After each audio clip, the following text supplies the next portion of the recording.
ओम श्री गणेशाय नमः। जय श्री बालाजी। मैं सुचिता त्रिपाठी अपने चैनल शाश्वत एस्ट्रोयोग में आप सभी का दिल से स्वागत करती हूँ। बात करेंगे सिंह राशि फल 2025 के लिए। सबसे पहले आप सभी को ये बता दूं कि ये एक जनरल प्रेडिक्शन होती है, क्योंकि गोचर बहुत अच्छा हो पर अगर के कुंडली की महादशा, अंतरदशा, प्रत्यंतर दशा बहुत खराब है तो मिक्स रिजल्ट मिलेंगे। बहुत अच्छा रिजल्ट मिलने की उम्मीद नहीं रहती।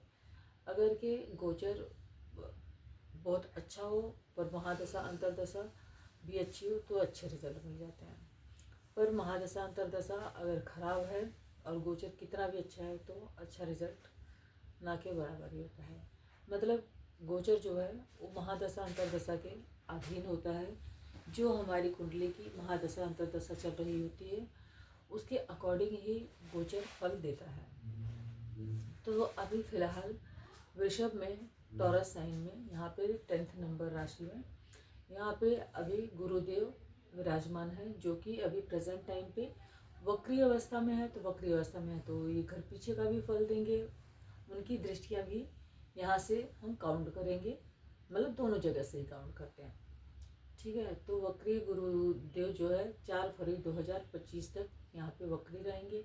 फिर उसके बाद पुनः वो अपने घर में मार्गी हो जाएंगे। उसके बाद गुरुदेव 14 मई 2025 से लेकर 17 अक्टूबर 2025 तक मिथुन राशि में रहेंगे। तत्पश्चात उसके बाद वो क्या होगा कि वो 5 दिसंबर से लेकर 5 जनवरी 2026 तक वो कर्क राशि में रहेंगे। सॉरी 18 दिसंबर 2025 से लेके 18 अक्टूबर 2025 से लेके 4 दिसंबर 2025 तक कर्क राशि में रहेंगे। पुनः क्षमा चाहती हूँ। और फिर उसके बाद 5 दिसंबर से लेके 5 जनवरी तक दोबारा वो मिथुन राशि में आ जाएंगे। ये बात हुई गुरुदेव की। उसके बाद बात करते हैं शनिदेव की। शनिदेव अभी प्रेजेंट टाइम पे अपनी स्वराशि कुंभ राशि में विद्यमान है, जो उनकी मूल त्रिकोण राशि है। लेकिन उसके बाद शनिदेव 29 मार्च 2025 को मीन राशि में प्रवेश करेंगे, जहाँ पे वो 1 जून 2027 तक यहाँ पे विराजमान रहेंगे। शनिदेव भी वक्री होंगे 13 जुलाई 2025 को, और 28 नवंबर 2025 तक शनिदेव भी वक्री रहेंगे। तो वक्री होने के बाद वो इस घर का भी फल देंगे। राहु देव जो है अभी फिलहाल तो मीन राशि में है, लेकिन 18 मई 2025 से लेके 5 दिसंबर 2026 तक कुंभ राशि में आ जाएंगे। और सेम डेज पे ही 18 मई 2025 को ये केतु महाराज जो है वो सिंह राशि में आ जाएंगे, और वो भी 2026 तक यहीं पर विराजमान रहेंगे। तो मेरे कहने का मतलब ये है कि राहु और केतु हमेशा उल्टा चलते हैं। अभी प्रेजेंट टाइम पे यहाँ पे है, उसके बाद ये यहाँ पे आ जाएंगे। उसके बाद बात करते हैं मंगल देव की। मंगल देव इस साल काफ़ी अपने राशि में परिवर्तन कर रहे हैं, एक ही जगह पे वक्री होने की वजह से। कर्क राशि में प्रेजेंट टाइम पे वो हैं जहाँ पे वो 46 दिन तक कर्क राशि में ही मंगल देव रहेंगे। तत्पश्चात वक्री अवस्था में ही वापस आएंगे, और वो 24 फरवरी को मिथुन राशि में मार्गी हो जाएंगे। फिर ये मार्गी मंगल वापस दोबारा से 3 अप्रैल 2025 को कर्क राशि में फिर से आ जाएंगे। उसके बाद वो 7 जून को यहाँ पे आ जाएंगे सिंह राशि में। शुक्रदेव जो है 28 जनवरी से लेके 31 मई तक अपनी उच्च राशि मीन राशि में शनिदेव के साथ विराजमान। अब इसका फल समझने की कोशिश करते हैं। गुरुदेव जैसे कि अभी प्रेजेंट टाइम पे यहाँ पे हैं, तो कर्म के भाव में बैठे हुए हैं। यहाँ पर बैठ के वो धन स्थान को देखते हैं तो धन, परिवार, कुटुंब आदि में वृद्धि करेंगे। फिर उसके बाद वो यहाँ से अपनी 7वीं दृष्टि से इस घर के स्थान को देखते हैं। व्यक्ति कोई अच्छी प्रॉपर्टी आदि खरीदने में सक्षम हो सकता है। फिर उसके बाद वो यहाँ से कोर्ट कचहरी के भाव को भी देखते हैं, तो कोर्ट कचहरी आदि में व्यय होने की संभावना बनती है। उसके बाद बात करते हैं शनिदेव की, जो कि अभी अपनी स्वराशि में है, वो छठे के भी मालिक हैं। तो हो सकता है कि लाइफ पार्टनर से कुछ मनमुटाव या कोई परेशानी चलने की योग बनती है। अब ज़रूरी है कि सभी के साथ ये चीज़ें हो रही हों, बिकॉज तभी होंगी जब कुंडली की महादशा अंतर्दशा भी या प्रत्यंतर दशा भी सेम चल रही होगी या सब उसको सपोर्ट कर रही होगी।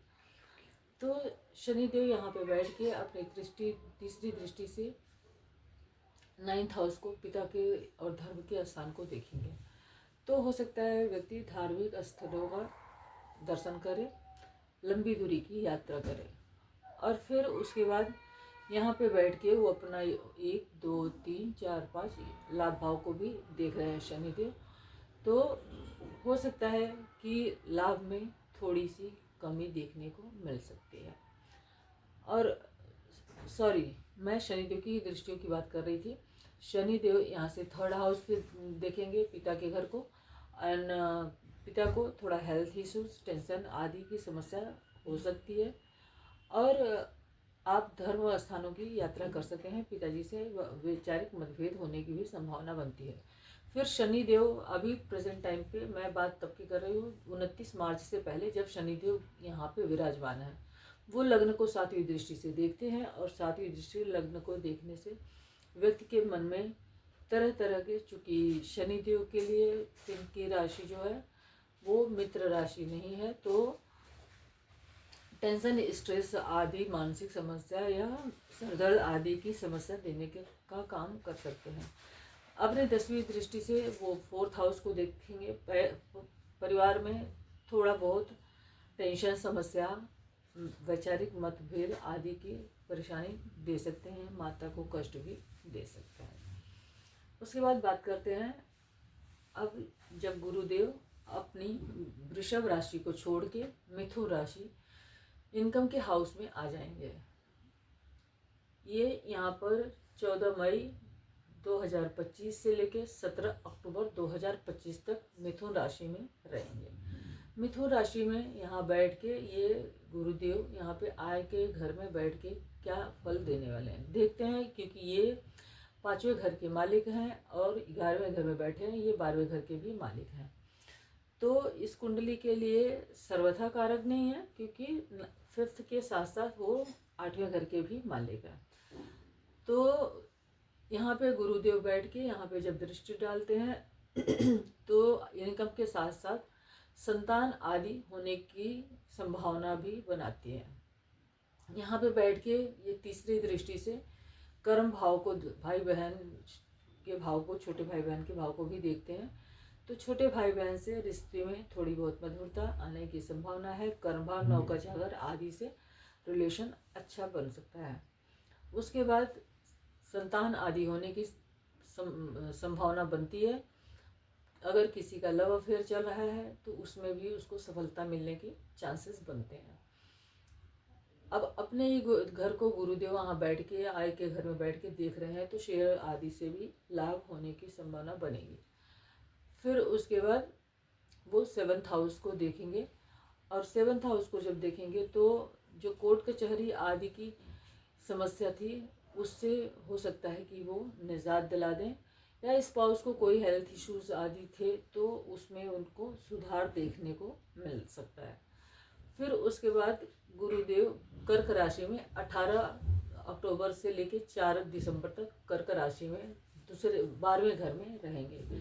यहाँ पर बैठ के वो आपके 4th हाउस को देखेंगे। तो चौथे घर मतलब भूमि, भवन, मकान, वाहन आदि खरीदना बेचना होने की संभावना बनाते हैं। हो सकता है कि आप कोई बहुत अच्छी प्रॉपर्टी खरीद लें, या विदेश में कोई अच्छा इन्वेस्टमेंट कर सकते हैं। वहाँ विदेश में भी भूमि प्रॉपर्टी खरीदने के योग बनते हैं, जिन लोगों की मतलब जो लोग उस लायक हैं, क्योंकि देश काल पात्र के अकॉर्डिंग जो चीज़ जो करने लायक है वही काम वो इंसान कर सकता है। अब यहाँ पर बैठे गुरुदेव सिक्स्थ हाउस को भी देखेंगे, सॉरी, तो रोग रीढ़ शत्रुओं से बचत कराएंगे, मतलब बचाव कराएंगे। लेकिन चूंकि वो व्यय स्थान में बैठे हुए हैं, वहाँ पे उच्च के हैं, तो खर्चे भी रोग रीढ़ शत्रु बीमारी कोर्ट कचहरी आदि पर करा सकते हैं। उसके बाद ये यहाँ पे देखेंगे अपने खुद के घर को, और जहाँ पे शनिदेव और शुक्रदेव विराजमान हैं, तो आठवां घर जो है हमारे मोक्ष त्रिकोण का घर है। गुरुदेव मोक्ष की राशि में बैठे हुए हैं, और मतलब और मोक्ष का घर भी है। तो यहाँ पे शनि और शुक्र ऑलरेडी विराजमान है। तो यहाँ बैठे पर जो शुक्रदेव दृष्टि डालेंगे, उनकी दृष्टि में अब मतलब अपने स्वयं के घर पे डालेंगे, तो कुछ ज्ञान, कुछ खोज आदि, या कुछ किसी रिसर्च फील्ड में मतलब इंटरेस्ट होने की संभावना बन सकती है। यह व्यक्ति बाहर विदेश पढ़ने के लिए भी, हायर एजुकेशन का घर है और ये विदेश का घर है, तो व्यक्ति बाहर जा सकता है, अच्छी एजुकेशन लेने की संभावना बन सकती है। अब बात करते हैं राहुदेव की। राहुदेव जो कि इस कुंडली के लिए दशमेश और तृतीयेश हैं, तो कर्म स्थान के मालिक हैं, सॉरी, राहु। बात करते हैं सबसे पहले शुक्रदेव की। शुक्रदेव यहाँ पे दशमेश और तृतीयेश हैं, दसवें और तीसरे घर के मालिक, कर्म स्थान के मालिक हैं और छोटे भाई बहनों के स्थान के मालिक हैं, और आठवें घर में उच्च के होके बैठे हैं। तो यहाँ पर बैठ के वो धन भाव को देखते हैं, तो धन आदि में वृद्धि कराएंगे। सातवें और जो कर्म है, व्यक्ति कर्म में अच्छा रुचि, मतलब क्योंकि ये अपने घर से 11वें घर में बैठे हुए हैं और यहाँ पे अपने घर से छठे घर में बैठे हुए हैं, तो फिर भी उसके बावजूद भी कुछ न कुछ ये लाभ जरूर देंगे। शत्रु पे व्यय करा सकते हैं, पर कर्म अच्छा करके इंसान अच्छी मात्रा में गेन कर सकता है। उसके बाद बात करते हैं राहु की, जो कि 7th हाउस में बैठे हुए हैं प्रेजेंट टाइम पे। पहले वो मीन में थे, अब वो कुंभ में आ गए हैं, अपनी मित्र की राशि में बैठे हैं। यहाँ पर बैठ के राहुदेव अपनी 5वीं दृष्टि से 11वें घर को देखेंगे, और 11वें घर में को मतलब उनकी मित्र की राशि है, जहाँ पे बुध की राशि है मिथुन राशि, वहाँ पर देखेंगे तो आय बिजनेस के थ्रू, मतलब इंसान अच्छा बिजनेस, कोई बिजनेस सेटल करके बिजनेस के थ्रू अच्छी इनकम आय बनने की संभावना देते हैं। लग्न को देखेंगे तो लग्न में किसी ने मतलब शरीर में कोई न कोई परेशानी, समस्या आदि होने की संभावना बनती है। फिर वो तीसरे घर को भी देखते हैं, तो तीसरे घर को भाई बहन को कुछ समस्या दे सकते हैं, या किसी यात्रा आदि में कुछ चोरी आदि होने की भी संभावना को देते हैं। भाई बहन से मनमुटाव होने की भी संभावना बनती है, पर वहाँ पे जुपिटर की भी दृष्टि रहेगी, तो ऐसा नहीं है कि ये सारी बातें हो ही, क्योंकि अगर कि कुंडली में दशा अंतर्दशा अच्छी चल रही होगी तो अच्छे फल मिलने की संभावना भी बन जाती है। केतु लग्न में बैठे हुए हैं, तो लग्न में कुछ न कुछ मतलब शरीर में कोई न कोई व्याधि, पेट का डाइजेशन खराब होना, क्योंकि यहाँ बैठेंगे, यहाँ पे देखेंगे 5वीं दृष्टि से पेट का डाइजेशन खराब होना, स्पाइन आदि में दर्द, और पिता को कोई कष्ट या बीमारी आदि देने की संभावना बनाते हैं। केतु एक आध्यात्मिक ग्रह है, और उनकी जो 7वीं दृष्टि है वो 9वें घर पर बैठी है। हो सकता है कि धार्मिक यात्रा आदि में रुचि बढ़ने की संभावना हो सकती है। अब बात करते हैं मंगलदेव की। मंगलदेव जो कि वक्री अवस्था में यहाँ पर कर्क राशि में बैठे हुए हैं। मंगल कर्क राशि में वक्री का ग्रह, नीच का ग्रह जब वक्री हो जाता है तो उच्च के ग्रह का फल देने लग जाता है। अब यहाँ पर बैठ के मंगल 1, 2, 3, 4 तीसरे स्थान को देखेंगे, तो ये तीसरे स्थान पे मतलब मंगल खुद ही साहस, पराक्रम, बल, हमारी हिम्मत है, और यहाँ पे केंद्र त्रिकोण का मालिक भी है, और जब वो हमारे पराक्रम के घर को देखेगा तो हम बहुत ज़्यादा पराक्रमी और बहुत ज़्यादा कर्मठ हो जाते हैं और अपने कार्य में सफलता हासिल करते हैं। यहाँ पे बैठ के यहाँ पे उनकी उच्च की दृष्टि पड़ेगी 6th हाउस पे, तो रोग ऋण शत्रु से जिताने में मदद करते हैं, क्योंकि 6th हाउस में मंगल का प्रभाव वैसे भी अच्छा माना जाता है। पर इसके साथ साथ जहाँ राहु बैठे हैं 7th हाउस को भी देखेंगे तो स्पाउस को कोई चोट आदि, कोई ऑपरेशन आदि होने की संभावना भी बनती है, या स्पाउस का हेल्थ खराब हो और उससे उनको कोई तकलीफ होती है जिसपे कोई व्यय होने आदि की संभावना बनती है। उसके बाद वक्री अवस्था में ही वो 24 फरवरी 2025 तक यहाँ पे मिथुन राशि में आ जाएंगे, जहाँ पे मार्गी रहेंगे। और मार्गी होने के बाद वहाँ पे 24 फरवरी 2025 तक रहने के बाद यहाँ का फल देंगे। मंगल 11वें घर में बैठेंगे तो किस तरह का फल देंगे? 11वें घर में बैठ के मंगल दूसरे घर को देखेंगे। ये वाणी और कुटुंब का घर होता है। हो सकता है कि जुबान की वजह से, बात की वजह से हमारे मुंह से कोई ऐसा शब्द निकल जाए कि घर में मतलब किसी को अच्छा न लगे या उसे तकलीफ हो। यहाँ से मंगल संतान भाव को भी देखेंगे। संतान भाव को जब दृष्टि पड़ेगी, प्रेम अफेयर आदि का भी भाव है, वहाँ पे ऑलरेडी जुपिटर भी हैं, तो यहाँ पे इस कुंडली के लिए जुपिटर बहुत ज़्यादा अशुभ फल देने वाले ग्रह नहीं है। तो मंगल की दृष्टि जब यहाँ पर पड़ती है और मतलब अगर प्रेगनेंसी आदि होती है तो उसमें थोड़ी सी समस्या देने की संभावना बनती है, अगर कि ग्रह दशा अंतर्दशा खराब चल रहा है। अदरवाइज यहाँ पे मंगल देव देखेंगे तो संतान को थोड़ा सा मतलब संतान से वाद विवाद आदि भी होने की संभावना बनती है। कोर्ट कचहरी आदि पे व्यय होने की संभावना भी बनती है, या छोटे मोटे रोग होने की संभावना भी बनती है। और पिता को थोड़ा बहुत हेल्थ इश्यूज आने की संभावना बनती है। माता, चूँकि ये 8वें घर के भी लॉर्ड हैं, तो माता को भी हेल्थ में थोड़ी बहुत समस्या आ सकती है। उसके बाद वो आ जाएंगे सिंह राशि में 7 जून 2025। सिंह राशि में ही आपकी खुद की राशि में जब मंगल देव आ जाए हैं, मंगल देव आपके लिए योग कारक हैं, आपके लाभ स्थान में बैठे हुए हैं, केंद्र कोण के मतलब केंद्र कोण के मालिक हैं, तो आपको उस टाइम पे हो सकता है कि बहुत अच्छी मात्रा में भूमि भवन वाहन आदि की मतलब किसी बड़ी प्रॉपर्टी की मतलब आपको मतलब प्रॉपर्टी का लाभ हो सकता है आपको। और यहाँ पे बैठेंगे